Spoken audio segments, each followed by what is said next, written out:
So maraming salamat ka pala sa mga nanood sa YouTube channel ko at sa mga video ko. So maraming salamat po, na-monetize na ako. Yun, sana huwag kayong manawang manood sa YouTube channel ko. So anong malay nyo, may mas maganda pang lumabas ako na video. So maraming salamat po. Tapos magpapashoutout rin po ako. So yung mga lalabas sa screen, sila po yung mga sumusuporta sa channel ko. Ito po sa iba na hindi ko may isama, maraming salamat rin po. So andito tayo sa magaling na manggagawa ng bangka. So dito sa kabilang ibayo, check natin kung magpapa-interview siya. Tignan natin kung magkano ang dito tayo pumayag yung nagagawa ng bangka na tanong tayo kung magkano ang price ng mga bangkang ginagawa niya. So ito yung bago niyang ginagawa.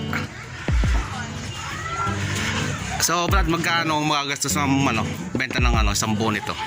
35 yan, pag may baon. 35,000 na may baol. Pag yung wala ay 25, dari katulad na rin natin isa. So may baol po siya, papakita ko po sa inyo. So pasok tayo sa ilalim. Hindi po siya purong plywood. So ito po. So ito po siya. So padalawa mo na itong gawan na may bawalan, no? Yung isa yung kay Kabunog, yung nakalaban ko nung fiesta. Padalawa na to. So yung pag ganito, Brad, magkano? Yan ay 25 naman yan. Nasakyan na lang, ayang walang makina. So 25k na wala siyang makina. Nung sa kalaban nyo dati dito. So ito yung 25k na walang makina. So ito yung magaling na manggagawa dito sa amin. So ito yung mga pangarera nila. Ito Brad, yung may place Oh, yan dalawa. Ano tatlo? Pati itong Jacob. Ano nga natin pangalan nito? Yan, Samantha. Samantha. Ano yan, Jacob? Isang walang place dyan, may puti bago.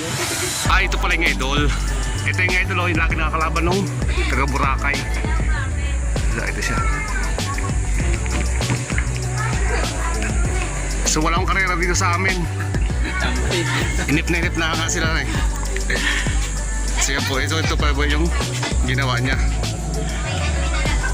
So ang pahinga lang po nung gumagawa ng bangka nito ay tulog. So ito po yung tinutulungan ko, kasko pa rin to.